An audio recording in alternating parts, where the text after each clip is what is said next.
अब हम आपको बताते हैं इसके एक और ऑपरेटर के बारे में, जो ऑपरेटर्स का ऑपरेटर है। इस ऑपरेटर को हम लिखते हैं सिर्फ डी से, और इसका मतलब होता है, इसको डिफाइन करते हैं ऐसे करके, इसको हम लिखते हैं डी एक्स और डेल बाई डेल एक्स, या पार्शियल एक्स, डी वाई और पार्शियल वाई, और डी जेड और पार्शियल जेड। क्लियर हो गया? ये हमारा डी ऑपरेटर है। अब इस ऑपरेटर से हम बहुत सारी चीज़ें बनाते हैं। तो सबसे पहले हम देखते हैं, अगर इसको हम किसी फंक्शन पे ऑपरेट करते हैं तो क्या होता है। तो फंक्शन पे ऑपरेट करते हैं तो हम इसको लिख सकते हैं डी एक्स, तो क्या हो जाएगा, ये हो जाएगा डी एक्स और पार्शियल एक्स ऑफ एफ, फिर डी वाई और पार्शियल एफ ऑफ वाई, और D Z partial F of Z. ये क्लियर हो गया इस तरह से? बहुत अच्छा। अब इसके बाद हम इसको और आसान बनाते हैं ऐसे करके, अगर हम D F by D x लिखें तो क्या हो जाएगा, ये हो जाएगा डी बाई, हाँ जस्ट, तो यहाँ पे हम लिखेंगे पार्शियल एक्स और d x by D x हो गया, फिर पार्शियल वाई और d Y by D x हो गया, और partial F by partial Z, और ये हो गया d z by D x. अब ये जरूरी नहीं है कि ये जीरो हो, ये भी जरूरी नहीं जीरो नहीं, लेकिन ये तो वन है, ये डन है। तो आप इसको लिख सकते हैं कि D F by D X बराबर हो गया del F by del X, और डेल एफ बाई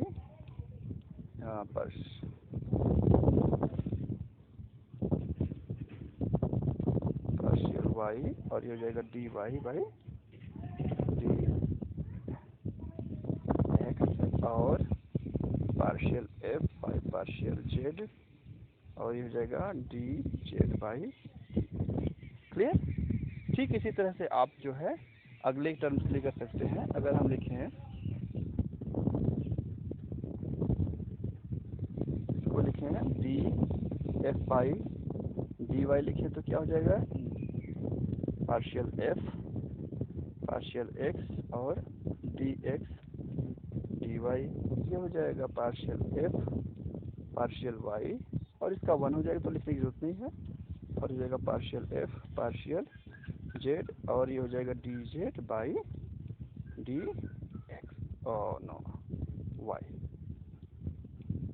क्लियर? तो जिसके साथ में डिफ्रेंशिएशन होता है, इससे यहाँ पे जो आएगा वो चीज़ यहाँ पे गायब हो जाएगा, उसका जो है कोएफिशिएंट गायब हो जाएगा। तो ये हो गया हमारा टोटल डिफ्रेंशिएशन। तो जो डी है उसको बोलते हैं टोटल डिफरेंशियल ऑपरेटर। जो स्मॉल डी है यहाँ पे उसको टोटल डिफरेंशियल ऑपरेटर बोलते हैं। हम फिर से एक बार बता देते हैं, ये जो डी है जो इस तरह से डिफाइन किया गया है, D X del partial X D Y partial Y और D Z partial partial Z. ध्यान रखना कोई भी जगह फंक्शन होगा तो ये इस पे आएगा, ये ऑपरेटर का ऑर्डर है, ये पहले लिखा जाता है, ये बाद में लिखा जाता है। तो यहाँ पे आ जाएगा, यहाँ पे आ जाएगा और यहाँ पे आ जाएगा। अगर किसी से डिवाइड करेंगे डी बाई डी एक्स लिखेंगे ये, तो ये आएगा यहाँ पे, ये आएगा यहाँ पे, और ये आएगा यहाँ पे। क्लियर हो गया? ठीक है। तो ये अगर आपको मिल गया तो फिर आप आगे की चीज़ों को और आसानी से कर सकते हैं। मैं आपको और बताता हूँ। तो अब हम आते हैं वेक्टर ऑपरेटर पे, जो हमारे लिए बहुत इम्पॉर्टेंट है वेक्टर ऑपरेटर, क्योंकि वेक्टर ऑपरेटर आपके वेक्टर ये लगभग वेक्टर अलजेब्रा में, वेक्टर फिजिक्स में, जैसे कि इलेक्ट्रोमैग्नेटिज्म हो गया और फ्लूइड मैकेनिक्स हो गया, जहाँ जहाँ से बहुत सारे ब्रांचेस हैं जहाँ पे वेक्टर डिफरेंशिएशन का बहुत ही अधिक प्रयोग होता है। तो उसके लिए आपको वेक्टर ऑपरेटर के बारे में जानना जरूरी है। तो वेक्टर ऑपरेटर हमारे पास सबसे सिंपल वेक्टर ऑपरेटर होता है जो, उसको हम बोलते हैं नेबला। नेवला नहीं, ने ब फॉर बकरी, ठीक है, नेबला ऑपरेटर। और इसको कहीं कहीं डेल ऑपरेटर भी बोलते हैं। जैसे कि यूजुअली आप वेक्टर को उसके ऊपर एक तीर लगा करके या एरो लगा कर दिखाते हैं, ऐसे यहाँ पे हम इसको दिखाते हैं।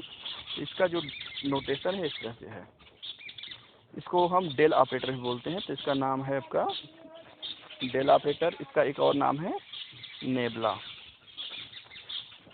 ओके, नेबला हिंदी में लिख देते हैं नेबला, ये बचा देने नेबला हो जाएगा। क्लियर है? तो नेबला ऑपरेटर भी बोलते हैं। तो नेबला ऑपरेटर का जो डिफिनीशन है, क्योंकि एक वेक्टर है तो इसको वेक्टर फॉर्म में लिखना होगा हमें। तो इसको हम लिखते कैसे हैं? इसको हम लिखते हैं ऐसे करके।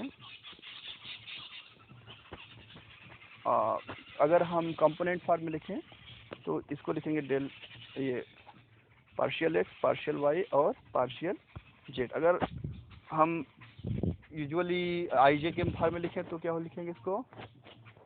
आई डेल एक्स, कैप नहीं लगाते, ठीक है, आप समझ जाइएगा ना। आई डेल और ये हो जाएगा जे पार्शियल वाई और के पार्शियल जेड। क्लियर है? ये इसकी डिफिनीशन है, तो अगर हम इसको किसी फंक्शन पे अप्लाई कराएं तो ये कोई फंक्शन है, मान लीजिए एफ एक स्केलर फंक्शन है, एक्स वाई जेड का है। तो हम क्या लिखेंगे इसको? I del F Y del X, J del F Y del Y. अच्छा, आप ध्यान दिए होंगे कि मैं कई बार डेल बोल देता हूँ। तो डेल इसलिए बोलता हूँ कि यूजुअली हम लोग जब पढ़े थे तो उसको डेल ही पढ़े थे, तो मेरे दिमाग में है, लेकिन उसका एक्चुअल नाम है पार्शियल, है ना। मैंने आपको बताया था, कई लोग डेल बोलते हैं, कई लोग डेवा बोलते हैं, कोई लोग डेवर बोलते हैं, कोई लोग डो बोलते हैं, तो जिसको जो मन में आता है बोलते हैं, पर इसका जो एक्चुअल नाम आता है पार्शियल आता है। तो यहाँ पे मैं लिखता हूँ इसको के और partial F by partial Z, ये इसकी डिफिनेशन हो गई। तो ये जो आपका है operator, del operator acting on f, ये इस तरह से लिखा जा सकता है। इतना क्लियर हो गया आपको? ठीक है, जब इतना क्लियर हो गया तो चीज़ें और भी क्लियर आपको हो जाएंगी। बस थोड़ी देर और रुक जाइए, मैं आपको एक एक करके सारी चीज़ें बताऊंगा। तो ये जो आपका ऑपरेटर वेक्टर ऑपरेटर है, वेक्टर ऑपरेटर कई तरह से काम करता है।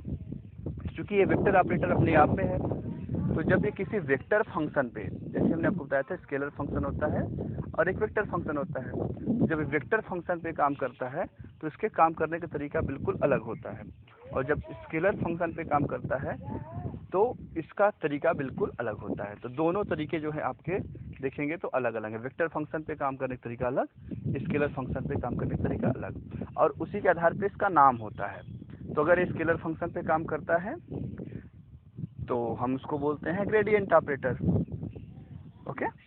और अगर ये वेक्टर फंक्शन पे काम करता है तो हम वहाँ पे दो चीज़ें देख सकते हैं, या तो उसका जो है डॉट प्रोडक्ट होगा या उसका क्रॉस प्रोडक्ट होगा। अगर क्रॉस प्रोडक्ट होता है तो उसको हम बोलते हैं कर्ल ऑपरेटर, और अगर डॉट प्रोडक्ट होता है तो उसको बोलते हैं डाइवर्जेंस ऑपरेटर। इनकी फिजिकल मीनिंग क्या होती है मैं आपको अगले लेक्चर में बताऊंगा, लेकिन आज मैं आपको सिर्फ इतना बताऊंगा कैसे ये काम करते हैं, ओके, कैसे ये काम करते हैं। ठीक है, तो हम पहले आपको समझाते हैं थोड़ा थोड़ा करके कि इसका मतलब क्या है। जब हम कहते हैं कोई ग्रेडियंट निकाल रहे हैं, इसका मतलब क्या है। जब कहते हैं डाइवर्जेंस इतना है, और इसका मतलब क्या है जब कहते हैं किसी फंक्शन का कर्ल इतना है। मैथमेटिकली, फिजिकली हम आपको थोड़ी देर बाद में एक्सप्लेन करेंगे, जो मे भी अगर आज के लेक्चर में कवर नहीं हुआ तो हम कल के लेक्चर में करेंगे। तो पहले मैं आपको ग्रेडियंट ऑपरेटर के बारे में बताता हूँ। ग्रेडियंट ऑपरेटर मतलब del operator operating on a scalar function, okay. ये मैं आपको लेकर के क्लियर करता हूँ, फिर इसके बाद हम आगे बढ़ेंगे वेक्टर ऑपरेटर पे। चलिए सबसे पहले ग्रेडियंट ऑपरेटर पे हम बात करते हैं।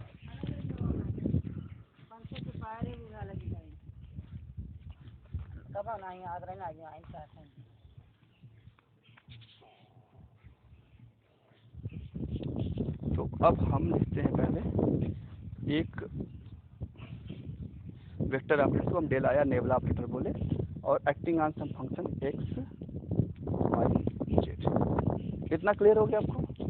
तो f is a function of x Y Z, और ये स्केलर है। स्केलर मतलब इसका आउटपुट सिंगल है। Single output function is always scalar, आपको पता होगा। और मल्टीपल आउटपुट वो क्या हो सकते हैं? वेक्टर हो सकते हैं, टेंसर हो सकते हैं। आउटपुट के अंदर भी आउटपुट निकले तो फिर क्या हो गया? टेंसर, और नहीं तो फिर वेक्टर, जो हमने आपको पहले भी लेक्चर में बता रखे हैं। ओके, तो अभी हम आते हैं इसका मीनिंग निकल। अभी हमने आपको थोड़ी देर पहले बताया था, इसको आप क्या लिखेंगे? इसको आप लिखेंगे आई और डेल पार्शियल एक्स, जे पार्शियल वाई, क्लियर? और के पार्शियल जेड, आई जे के, इस तरह से लिख सकते हैं। तो ये क्या हुआ? एक वेक्टर हुआ, ये एक वेक्टर हुआ। बहुत अच्छा। अगर ये वेक्टर है तो हमारा काम आसान हो गया। हमारा काम आसान हो गया, क्योंकि ये है वेक्टर ऑपरेटर और ये स्केलर। तो वेक्टर और स्केलर का जो कॉम्बिनेशन होगा वो एक वेक्टर होगा। और ये सीधे ये इसके कंपोनेंट है, ये इसका कंपोनेंट, ये कंपोनेंट, ये कंपोनेंट, एक वेक्टर हो गया। ये इसको हम ऐसे भी लिख सकते हैं, अगर हम एब्रीविएशन में लिखें तो del f, del x f, del y f और डेल जेड एफ, ऐसा लिख सकते हैं। क्लियर? ये भी इसका एक तरीका है लिखने का, राइट? ये भी इसका लिखने का एक तरीका है। तो ग्रेडियंट ऑपरेटर का मतलब क्या होता है, ये हम आपको समझाना चाहते हैं। तो ग्रेडियंट ऑपरेटर को समझने के लिए हम एक काम करते हैं। ग्रेडियंट का मतलब होता है ढलान। कैसे ढलान होती है मैं आपको बताता हूँ। अभी आपको याद होगा, थोड़ी देर पहले हमने बताया था डी ऑपरेटर। तो डी ऑपरेटर को हमने लिखा था डी एक्स, और मैं इसको अब्रीविएशन देता हूँ डेल एक्स, डी वाई और डेल ये पार्शियल वाई, और D Z partial z. Clear? अगर हम इसको यहाँ पे एफ लिख दें तो क्या हो जाएगा? एफ एफ एफ हो जाएगा। ठीक, ये इतना हो गया, एफ एफ एफ हो गया। तो अब आप क्या कर सकते हैं, यहाँ पे देखिए ये हो गया, ये हो गया, ये हो गया, ये हो गया, ये हो गया। क्लियर हो गया? तो आप इसको देखिए, जिससे लग रहा है कि ये x x component, y y component, z z component. ये तो जो है डॉट प्रोडक्ट का मतलब है। ऐसा तो डॉट प्रोडक्ट होता है जहाँ पे x x component plus y y component plus z z component ऐसे चलता है। एक्चुअली ये डॉट कंपोनेंट ही है, ये एक डॉट कंपोनेंट ही है या डॉट प्रोडक्ट ही है, एक ऑपरेटर का और एक फंक्शन का। तो इसको हम एक्सप्रेस करते हैं, देखते हैं कि कैसे ये काम करता है। यहाँ से चीज़ें आपको क्लियर हो जाएंगी। ठीक है, यहाँ से चीज़ें आपको और क्लियर हो जाएंगी। जस्ट एक मिनट आप होल्ड करिएगा, मैं आपको क्लियर करता हूँ।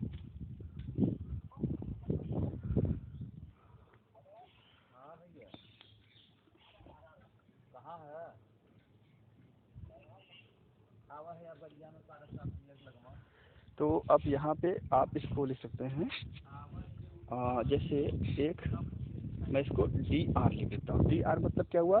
D X I D D X I, फिर डी वाई जे और डी जेड के। ओके, और डॉट इसको क्या लिख देता हूँ? नेबला एफ, नेबला एफ या डेल एफ। क्लियर हुआ? चलिए मैं इसको थोड़ा सा क्लियर करके बताता हूँ, यही चीज़ आएगी। इसको याद रखिएगा ना, ये वाला एक्सप्रेशन, ये वाला एक्सप्रेशन आप याद रखिएगा। मैं यही पे ले आता हूँ आपको। तो अभी ज़रा इसको देखिए,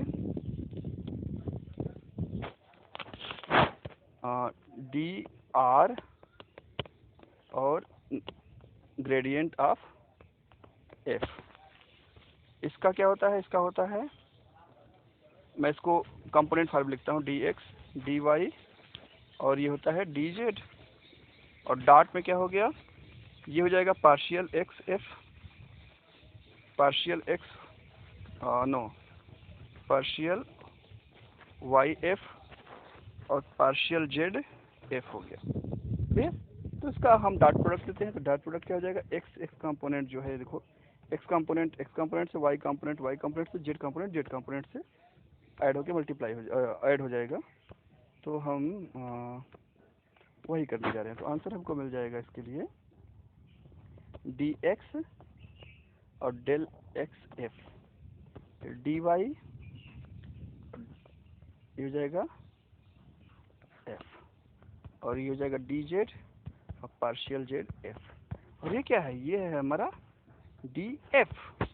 और ये क्या है लेफ्ट साइड में? लेफ्ट साइड में हमारा है d r dot gradient f equal to d f. कितना क्लियर हो गया आपको?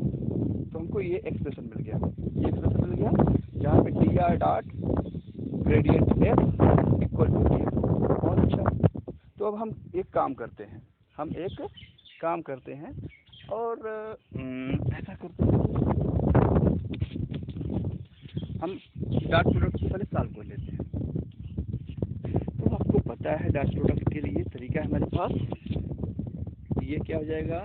D r dot d r gradient of f equal to d f है। इसको हम क्या करेंगे? इसको हम लिखेंगे डी आर का मैग्नीट्यूड और ग्रेडियंट एफ का मैग्नीट्यूड और इसके बीच में जो एंगल है कॉस थीटा और इक्वल टू हो गया डी एफ। हमको चाहिए ये क्वांटिटी। तो आपको पता है डी आर का मैग्नीट्यूड मतलब आप क्या लिख सकते हो? सिंपली इसको लिख सकते हो डी आर लिख सकते हो और इसको हम मैग्नीट्यूड ऑफ एफ लिख देते हैं और कॉस थीटा। अब ये मैक्सिमम कब होगा? मैक्सिमम तब होगा जब कॉस थीटा 1 हो जाए। मैक्सिमम तब होगा जब कॉस थीटा 1 हो जाए या डी जो आर वेक्टर है, डी आर वेक्टर है और ये जो ग्रेडियंट वेक्टर है दोनों की डायरेक्शन क्या हो जाए?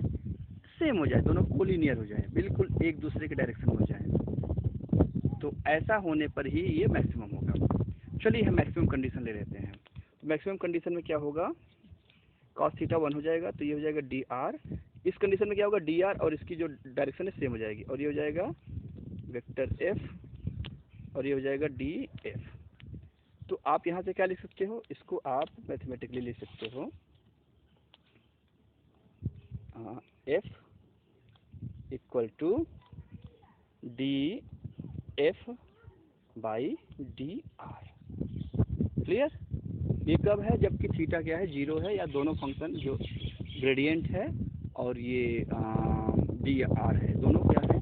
एक ही डायरेक्शन में है। तो ये क्या हुआ? ये एक्चुअली डिफरेंशिएशन है। ये differentiation total differentiation with respect to r है। तो किसी फंक्शन का differentiation with respect to r है। तो आपने देखा ग्रेडियंट की डिफिनेशन को क्या मिले? ग्रेडियंट मैग्नीट्यूड वाइज क्या है? ग्रेडियंट जो है आपका मैग्नीट्यूड वाइज है किसी फंक्शन का स्लोप, किसी फंक्शन का स्लोप। ठीक है, पर कैसा स्लोप? जब स्लोप क्या है आपका? मैक्सिमम है। मतलब कि ये किस डायरेक्शन बता रहा है? इस डायरेक्शन बता रहा है कि जब स्लोप क्या है? ग्रेडियंट क्या है? Gradient is a function which slope is the slope of maximum. ठीक है, which slope is slope of maximum. जिसका मैक्सिमम स्लोप होगा वही डायरेक्शन क्या होगी? ग्रेडियंट की डायरेक्शन होगी और ये उसका मैग्नीट्यूड होगा। तो ग्रेडियंट को क्या लिख सकते हैं? Magnitude wise D F by d are और डायरेक्शन वाइज जिस डायरेक्शन में मैक्सिमम स्लोप होगा। मैं आपको एक छोटा सा एग्जांपल देता हूँ।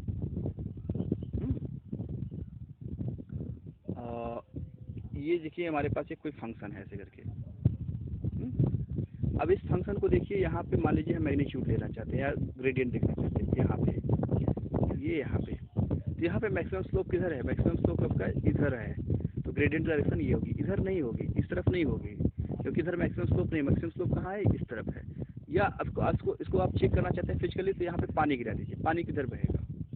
पानी जिधर तेजी से भागेगा वही जो है उसका ग्रेडियंट है। तो पानी अगर यहाँ पे गिराएंगे तो पानी फट से यहाँ भागेगा ग्रेविटी के प्रेजेंस में। तो यही क्या है? उसका ग्रेडियंट है। तो ग्रेडियंट मतलब मैक्सिमम स्लोप की डायरेक्शन। और मैग्नीट्यूड वाइज क्या होगा? ये आपने D F by d are निकाल दीजिए, वही इसका मैग्नीट्यूड हो गया। इतना क्लियर हो गया आपको? अरे भाई मैं फिर समझाता हूँ आपको। देखिए जैसे कोई फंक्शन है, कोई पहाड़ है, यहाँ पर कहीं पर आप पानी डाल दीजिए यहाँ पे, तो पानी डालेंगे तो किधर भागेगा, यहाँ भागेगा, इधर नहीं भागेगा। तो यही क्या है, ये जो डायरेक्शन है ना, यही इसका जो है ग्रेडियंट का डायरेक्शन है। और जितना तेज़ी से भागेगा, जितना फास्टली भागेगा, वही इसका मैग्नीट्यूड है। क्लियर? चलिए, तो ग्रेडियंट हो गया। तो अब इसके बाद हम आते हैं वेक्टर प्रोडक्ट में। तो डिफरेंशियल ऑपरेटर और कौन सा, वेक्टर फंक्शन। अब स्केलर फंक्शन पे काम नहीं करेगा। डिफरेंशियल ऑपरेटर और वेक्टर फंक्शन का, दोनों का हम एक साथ लेंगे वेक्टर प्रोडक्ट। तो वेक्टर प्रोडक्ट हमने बताया था दो तरह के होते हैं, एक होता है डॉट प्रोडक्ट, दूसरा होता है क्रॉस प्रोडक्ट। तो डॉट प्रोडक्ट देखते हैं। तो मान लीजिए कोई वेक्टर हमारे पास है, वेक्टर फंक्शन है ए को आप लिख सकते हो कंपोनेंट वाइज ए एक्स ए वाई और ए जेड लिख सकते हो। अब इसका डेल के साथ हम डॉट प्रोडक्ट लेते हैं, तो डेल ऑफ ए, याद रखना A is also function of x Y Z, और ये भी सब भी क्या है, एक्स वाई जेड के फंक्शन है। तो ये जो है, ये जो क्वांटिटी है del dot A, del dot A जो क्वांटिटी है, इसको बोलते हैं डाइवर्जेंस ऑफ ए। क्या नाम है इसका, डाइवर्जेंस ऑफ ए। तो डाइवर्जेंस ऑफ ए को हम सिंपली लिखते हैं, इसका कंपोनेंट क्या है, इसका कंपोनेंट है partial x partial y partial Z, और ये हो गया डॉट, ये हो गया ए एक्स ए वाई और ए जेड हो गया। तो आंसर क्या हो जाएगा, डेल पार्शियल एक्स ए एक्स, क्योंकि एक्स एक्स कंपोनेंट पे ये ऑपरेटर है और ये जो है फंक्शन है, और ये हो जाएगा नो नो नो, ये हो जाएगा पार्शियल वाई ए वाई हो जाएगा, और ये हो जाएगा पार्शियल जेड ए जेड हो जाएगा। क्लियर? तो हम किसी डाइवर्जेंस क्वांटिटी को, किसी वेक्टर डाइवर्जेंस को, वेक्टर का डाइवर्जेंस होता है याद रखना, वेक्टर के डाइवर्जेंस को ऐसे लिखते हैं, या इसको आपको लिखना है मतलब डिव ऐसे लिख दीजिए, डिव ऑफ ए, ये भी वही है लिखने का तरीका। आंसर क्या हो जाएगा, एक्स ए एक्स पार्शियल वाई ए वाई और पार्शियल जेड ए जेड। अगर आपको पुराने नोटेशन लिखना है तो आप लिख दीजिए इसको partial a x by partial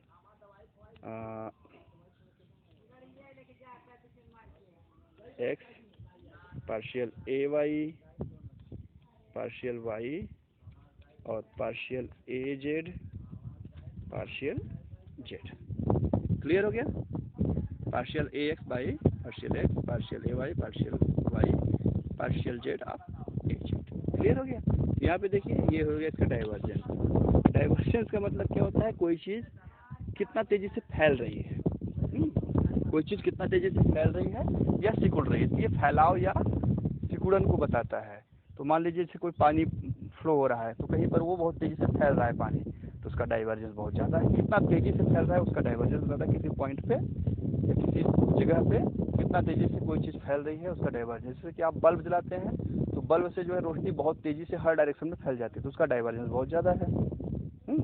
और कहीं कहीं आप देखते हैं कहीं कहीं छेद होता है पानी की तली में, या सिंक में देखते हैं ना, अब बेसिन में सिंक में देखते हैं, तो वहाँ पे पानी चारों तरफ से फैला होता है और वहाँ पे एक पर्टिकुलर जगह पे आकर के बहुत तेज़ी से पानी सिकुड़ने लगता है, तो वो उसका क्या हो गया, वो भी उसका निगेटिव डाइवर्जेंस हो गया, कि वहाँ पे पानी सिकुड़ रहा है, फैलेगा तो पॉजिटिव और सिकुड़ेगा तो निगेटिव डाइवर्जेंस। क्लियर हो गया? अब हम आते हैं क्रॉस प्रोडक्ट पे। तो क्रॉस प्रोडक्ट को हम ऐसे लिखते हैं, ये भी वेक्टर का ही होगा, ये हो गया कोई वेक्टर ए, तो बस जो क्रॉस का रूल था वही आप रूल यहाँ पे लगा दीजिए। आप जो क्रॉस वाला रूल था बिल्कुल वही रूल यहाँ पे आप लगा दीजिए। वो कौन सा रूल था, आई जे के, और इसका क्या हो कंपोनेंट, और इसका क्या हो गया, ए एक्स ए वाई और ए जेड हो गया। क्लियर? इसको सॉल्व करिए, जो आंसर हो गया वही आपका क्या हो गया, कर्ल हो गया। इसको कहीं कहीं लिखा जाता है कर्ल ए, ऐसे लिखते हैं, याद रखिएगा। कर्ल ए का मतलब होता है कितना कोई चीज़ घूम रही है, कोई चीज़ कितना तेज़ी से रोटेट हो रही है। कर्ल मतलब रोटेशन को बताता है किसी वेक्टर के। जैसे पानी बह रहा है और कोई वहाँ पे भंवर बन गए, व्हर्लपूल जिसको अंग्रेजी में बोलते हैं, तो व्हर्लपूल कितना फास्ट है, कितना फास्टली जो है रोटेट कर रहा है, ये जो है, या वोर्टिसेस भी बोलते हैं कहीं के छोटे छोटे जो व्हर्लपूल बनते हैं, तो किसी भी जो है फ्लो में जहाँ पानी बह रहा है वहाँ पे कोई वर्लपूल बनता है, कितना पावरफुल वर्लपूल बनता है, ये उसका जो डिसीजन होता है या डिटर्मिनेशन होता है, ये मालूम पड़ता है उसके कर्ल क्वांटिटी से, कि वो कितना तेजी से रोटेट हो रहा है। अब इसको हम यूजुअली जो लिखे हैं, तो ये तो हो गया आपका यूजुअल मेथड, लेकिन हमारे पास एक और तरीका है। हमने आपको बताया था कि डॉट और क्रॉस प्रोडक्ट को हमेशा किससे लिखते हैं, हमेशा लिखते हैं लेवी-स्वीटर टेंसर के या लेवी-स्वीटर सिंबल के टर्म में। तो ये जो आपका क्वांटिटी है, ये क्वांटिटी डाइवर्जेंस ऑफ ए को आप क्या लिख सकते हैं, इसको लिखिए पार्शियल आई और इसको लिखिए ए आई, आइंस्टाइन समेशन कन्वेंशन में। इसको एक्सपेंड करेंगे, आई मतलब 1 2 3 जाएगा, आई इक्वल टू 1 2 3, तो क्या हो जाएगा 1 A1 2 A2 और 3 A3 हो गया। ये कितना होता है, 1 होता है, मतलब डेल एक्स, ये हो गया ए एक्स वो A1 मतलब। इसी तरह से क्या हो गया वाई, ए हो गया ए वाई, और ये हो गया जेड, ये हो गया ए जेड। हम आपको आगे यही तरीका लेकर के समझाएंगे, क्योंकि इससे जो है वेक्टर आइडेंटिटीज, जो बहुत सारी वेक्टर आइडेंटिटीज होती हैं, बहुत सिंप्लीफाइड हो जाती हैं, बहुत ज़्यादा सिंप्लीफाइड हो जाती हैं। और वेक्टर या कर्ल के लिए क्या करेंगे हम, इसके लिए हम लिखेंगे कर्ल ए को, इसको कंपोनेंट वाइज लिख लीजिए, तो ये हो जाएगा आई जे के। अब आप कहेंगे कि आई जे के, तो चलिए आप हटा देते हैं आई जे के, कुछ और लिख दीजिए, मुझे कोई फ़र्क नहीं पड़ता है, आपको भी नहीं पड़ेगा बाद में।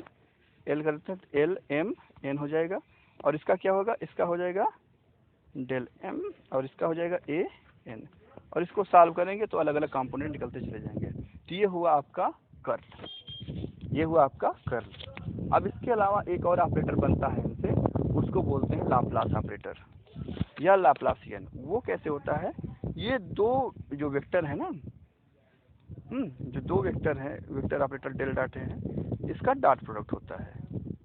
ये क्या होता है, इसका डॉट प्रोडक्ट होता है। तो लाप्लासियन ऑपरेटर को ऐसे लिखा जाता है, ये ऐसे। ऐसा क्यों लिखा जाता है मैं आपको बताता हूँ। इसका क्या है, अगर डॉट प्रोडक्ट लिखें तो ये हो जाएगा del y del z dot del x del y del z, और आप डेल एक्स को डेल एक्स पे अप्लाई करेंगे तो हो जाएगा डेल एक्स स्क्वायर, मतलब मैं बताता हूँ, डेल वाई स्क्वायर और डेल जेड स्क्वायर हो जाएगा।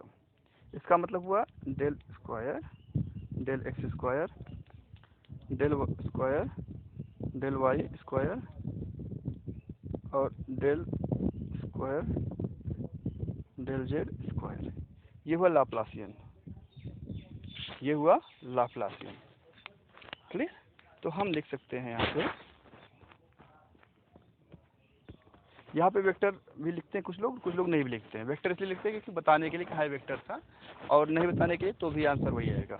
तो उसको आप लिख सकते हैं del square del X square del Y square del Y square और del square del Z square. इतना हो गया क्लियर आपको। तो इसको बोलते हैं लाप्लासियन ऑपरेटर, लाप्लासियन ऑपरेटर। अब इसके बाद आता है कर्ल या cross product of vectors, vector operator. तो उसको आप क्या लिख सकते हैं, cross of cross acting on some function. अब मैं इसको अलग ढंग से बताऊंगा, ये भी जो है डिवाइड होता है, और कैसे डिवाइड होता है, कैसे इसको दो टुकड़े में तोड़ सकते हैं, हम आपको बताएंगे। लेकिन फिलहाल अभी हम इसको यहीं पे स्टॉप करते हैं, और अगले लेक्चर में हम इसको और बाकी चीज़ों को, आइडेंटिटीज को एक्सप्लेन करेंगे। तब तक के लिए धन्यवाद।